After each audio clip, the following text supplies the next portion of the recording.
Welcome to my channel sequence study. आज जल्दी से मैं आपको फटाफट से, कल आपका एग्जाम है, I will tell you poetic devices. Give me only few minutes. ठीक है, मुझे पता है टाइम बहुत ज़्यादा कीमती है आपका, मगर आपको मैं फटाफट से सारे पोएटिक डिवाइसेस कुछ ही मिनटों के अंदर आपके रिवाइज करा दूंगी। ठीक है, तो सबसे पहला ले लो सिमिली। जो बताऊंगी बस यही पोएटिक डिवाइसेस आपके सिलेबस में हैं और यही होते हैं मेन। तो पहला आएगा आपका सिमिली, नोट कर लो। सिमिली में क्या होगा? कंपैरिजन होगा, कंपैरिजन होगा, साथ में जो है इसमें एज और लाइक का यूज होगा। जब कंपैरिजन करेंगे, शी इज एज लिखा होगा, कंपैरिजन दिख जाए, एज का इस्तेमाल हो रहा हो या लाइक का इस्तेमाल हो रहा हो। ठीक है, तो हमारा सिमिली होगा। ठीक है, दूसरे नंबर पे आता है मेटाफर।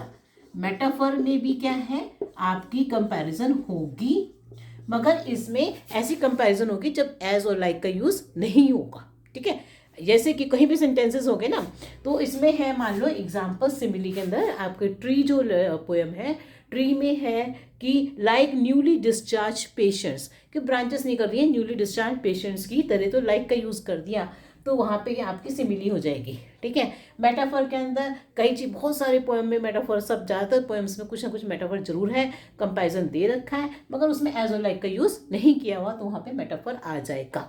दूसरा ही हो गया पोएटिक डिवाइस। तीसरे नंबर पे आओ, एलिटरेशन, जिनका यूज आपकी हर पोएम में है ज़्यादातर, मैं आपको वो बता रही हूँ, और ये सारे ही आ जाएंगे, कवर हो जाएंगे।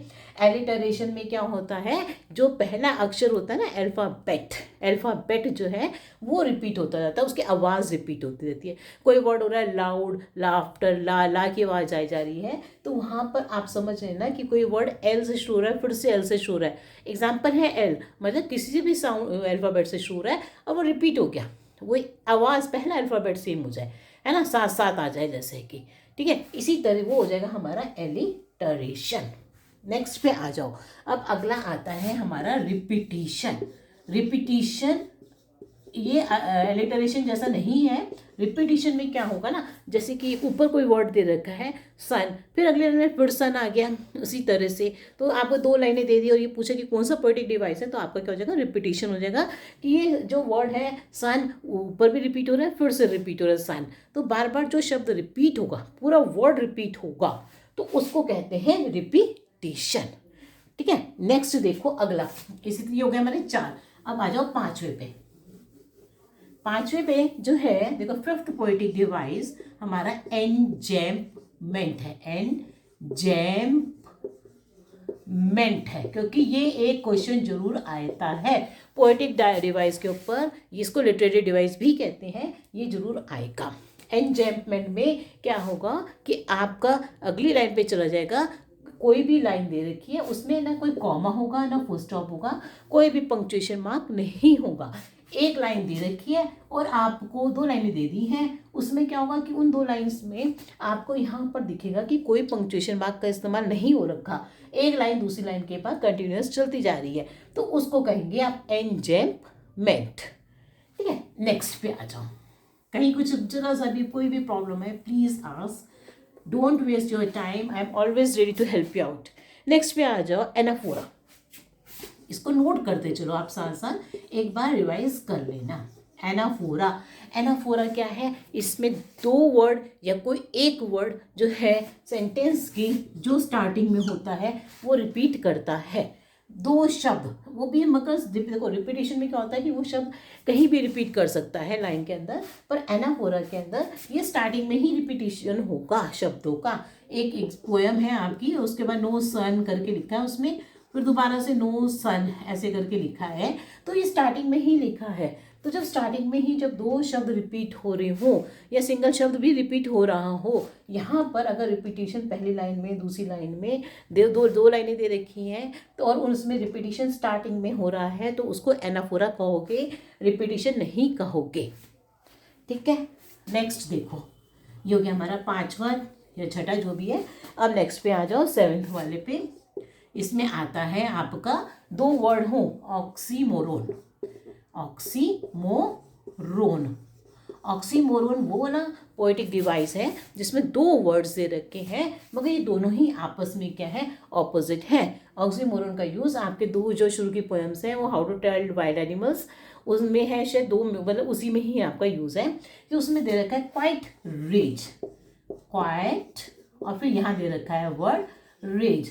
तो रेज का मतलब होता है गुस्सा और क्वाइट का मतलब होता है शांत। जब दो वर्ड्स ऑपोजिट मीनिंग के एक साथ दे रखे होंगे तो आपका ऑक्सीमोरोन होगा। क्लियर? नेक्स्ट पे आ जाओ। अब देखो दो वर्ड्स दे रखे हैं, मगर क्या है वो जो वर्ड है ट्रांसफर्ड एपिथेट आपका अगला पोएटिक डिवाइस, ट्रांसफर्ड एपिथेट। ठीक है, ट्रांसफर्ड एपिथेट में क्या होता है, दो वर्ड्स लिखे हैं मगर वो जो वर्ड दे रखा है वो उसके लिए नहीं है। क्योंकि एग्जाम्पल जैसे कि आपकी पोएम है फॉग, उसमें दे रखा है साइलेंट हॉन्चेस, कि बिल्ली जो फॉग है वो ऐसे आके बैठ जाता है जैसे कि बिल्ली जो है साइलेंट हॉन्चेस पर बैठ जाती है। तो हॉन्चेस, तो यहाँ पर जो है जो साइलेंट है वो हॉन्चेस के लिए नहीं है। हॉन्चेस घुटनों के बल आके बैठ जाती है तो वो नहीं शांत है, साइलेंट वो नहीं है। साइलेंट क्या है, बिल्ली, कैट मतलब वो है। और कैट के साथ साथ किसकी कंपैरिजन की, ये फॉग की करी गई है। तो वो शांति से आकर बैठ जाते हैं। तो साइलेंट क्या है, कैट के लिए आता है, हॉन्चेस के लिए नहीं आता। तो जब ये वाला एडजेक्टिव इस वाले वर्ड के लिए ना हो मगर किसी और को इंडिकेट कर रहा हो तो आपका ट्रांसफर्ड एपिथेट होगा। ठीक, नेक्स्ट, अगर कोई भी प्रॉब्लम आए, मॉल्व बार कुछ कह रही हूँ कि कोई भी प्रॉब्लम हो प्लीज़ आस्क। नेक्स्ट देखो, ट्रांसफर्ड एपिथेट के बाद इसमें आती है इमेजरी। इमेजरी में जैसे पोएम है आपकी ट्री, तो उसमें दिखा रखा है कि पेड़ जा रहे हैं, तो पेड़ जा रहे हैं और आपके दिमाग में ऐसी फोटो बिठा दी जाती है, पिक्चर बना दी जाती है कि ऐसा ऐसा ऐसा हो रहा है। जब आपको दिखाई दे कि कोई लाइनें दे रखी हैं, उसने पोएटिक डिवाइस पूछा और समझ में मतलब ये दिखा रखा है, पिक्चर से दिखा रखी है लाइनों में कि ऐसा ऐसा हो रहा है, तो आपकी इमेजरी पोएटिक डिवाइस का इस्तेमाल होगा। नेक्स्ट देखो, इसके बाद आता है हमारा ह्यूमर। ह्यूमर जो है वो क्या, उसमें आता है, ह्यूमर किस में आएगा, हंसी मजाक में आएगा। जैसे कि आपका कोई पोएम है, पहली वाली जो एक तो पोएम है वो बेलिंडा वाली, उसमें ह्यूमर है। नेक्स्ट जो आता है एक पोएम है आपकी जो शुरू में दे रखी है कि जानवर जो है आपको क्या करते हैं, वो आपको खा जाते हैं। नहीं, उसमें ये दे रखा है ना, पहले नंबर पर ये दे रखा है कि जब जो जानवर है आपको अगर वो मिलता है तो आप नोटिस करो कि वो आपको खा जाएगा क्या। अगर आपको खा जाएगा तो ये वाला जानवर है। तो उसमें जो लाइन है ना, notice if he eats you, है ना, वो नोटिस करो कि तुम्हें खाता है कि नहीं खाता। तो इसमें ह्यूमर है कि तुम्हें पहले मतलब खा जाएगा तो तुम क्या नोटिस करोगे, है ना। तो उसमें तो कोई नोटिस करने की बात नहीं, तो वो क्या हो गया, हमारा ह्यूमर होगा। इसके बाद आती है आयरनी। आयरनी में क्या होगा, आयरनी में वो लाइन होती है जो कि हमारे ऑपोजिट हो जाती है। आयरनी क्या हो जाती है, ऑपोजिट हो जाती है।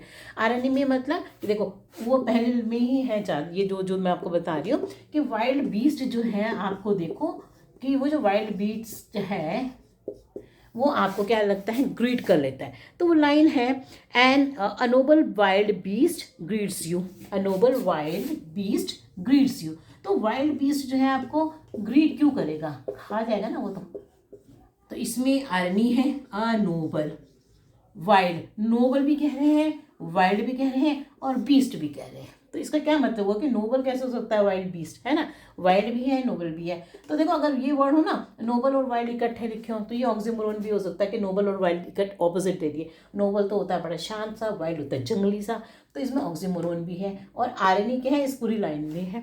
ठीक है, कि जो नोबल वाइल्ड बीस्ट, नोबल कह रहे हैं उसको, और आयरनी होगी ना, उल्टी बात हो गई। ग्रीट्स यू यहाँ पे मतलब क्या, वो खा जाता है, ग्रीट नहीं करते। जानवर क्या करते हैं, बीस्ट जो है हमें खा जाएगा, हमें ग्रीट नहीं करेगा, हमें हमारा वेलकम नहीं करता। तो इसमें क्या है, आयरनी है। तो यही है पोएम जिसमें ये वाला यूज़ हो रहा है, ह्यूमर और आयरनी। और ह्यूमर तो उसमें भी है आपकी, आगे भी है, वो बेलिंडा वाली पोएम में भी काफ़ी ह्यूमर है ना। आप देखो इसी तरह से और कौन सा रह गया ना आपको, सिम्बोलिज्म। सिम्बोलिज्म भी होता है। सिम्बोलिज्म का मतलब यहाँ पे है कि कोई पोएम है जो आपको पूरी पोएम में क्या चल रहा है, सिम्बोलिज्म चल रहा है। जैसे कि वो पोएम है आपकी पहली वाली कौवे वाली, क्रो वाली, तो वो पूरे में क्या है, क्रो को सिम्बोलाइज किया गया है कि वो ऐसा मतलब बुरा है, उसके लिए निशानियों के लिए होता है, बुरा है, काला है, इस वजह से। तो ये क्रो क्या है, उसमें सिम्बल की तरह यूज़ किया गया है। तो आपका एक पोएटिक डिवाइस क्या हो गया, सिम्बोलिज्म भी हो गया। नेक्स्ट एक और आगे इंपॉर्टेंट ये भी है आपके उसमें, वो उसको कहेंगे हम ओनोमोटापिया। ओनो मो ओनो, स्पेलिंग क्या है उसकी, ONO ओनो, मैं फिर टो पिया POEIA। ओनोमोटापिया में किसी की भी आवाज़, दरवाज़ा कुछ कुछ कुछ करके खुल रहा है, जानवरों की आवाज़ें हैं, वो सब क्या है, जानवर की आवाज़ें, शाह शू शाह, मतलब कोई भी आवाज़ है, किरकिर की आवाज़, ये जितनी भी ऐसी आवाज़ें होंगी ना, वो सब किस में आएंगी, ओनोमोटापिया के अंदर आएंगी। ठीक है। नेक्स्ट जो आता है, अभी एक और दो रह गए, मैं आपको बता देती हूँ। ओनोमोटापिया के बाद जो आपका आता है पोएटिक लाइसेंस। पोएटिक लाइसेंस है, पोएटिक डिवाइस अलग होता है। पोएटिक लाइसेंस में क्या है कि जो वर्ड्स है वो पूरे नहीं इंसान बोल रहा, जो उसमें पोएट का है उसको लाइसेंस मिला हुआ है कुछ ह्यूमर क्रिएट करने के लिए, हंसी मजाक क्रिएट करने के लिए। तो वो क्या करता है, जैसे कहीं पर आपका एक पोएम में डाइन है ना, और उसमें जो है रियलियो ट्रूलियो है, रियलियो और ट्रूलियो, तो ये क्या है, पोएटिक लाइसेंस है, जिसमें कि वर्ड्स को रियली को लिखा रियलियो और ट्रूली को लिखा ट्रूलियो करके, तो जिसमें अक्षरों को क्या करा है, एक्चुअल वर्ड ना लिख के उनको शॉर्ट फॉर्म में थोड़े से ऐसे करके करके लिख दिया है, उन्हें कहेंगे हम पोएटिक लाइसेंस है वो। अब देखते हो, हाँ एक और रह गया अभी, पर्सोनिफिकेशन, बहुत इंपॉर्टेंट है। पर्सोनिफिकेशन, पर्सोनिफिकेशन में हम इंसानों जैसे बना देते हैं, कि जैसे कि हमने सन को कह दिया कि सन के पैर है, एक पोएम में आपके, कि सन बरी नहीं कर सकता हमने फीट, तो क्या सन के पैर होते हैं, नहीं, तो सन को भी क्या करा गया है, पर्सोनिफाई किया गया है। पेड़ चल के जा रहे हैं, पेड़ों को भी क्या बना दिया, इंसान बना दिया, तो उसमें भी क्या है, पर्सोनिफिकेशन है। मतलब किसी भी जो चीज़ जिसमें जान नहीं है उसको हमने क्या करा, मतलब जो वो करती नहीं है हम उसको ये करते हैं कि वो इंसानों के जैसे बिहेव कर रही है, तो वो पर्सोनिफिकेशन में आ जाएंगे। ठीक है। सो मेरे हिसाब से हाँ आपके सारे मैंने आपको ये बता दिए poetic devices. And please any problem please ask me in the comment box, and best of luck for your exams.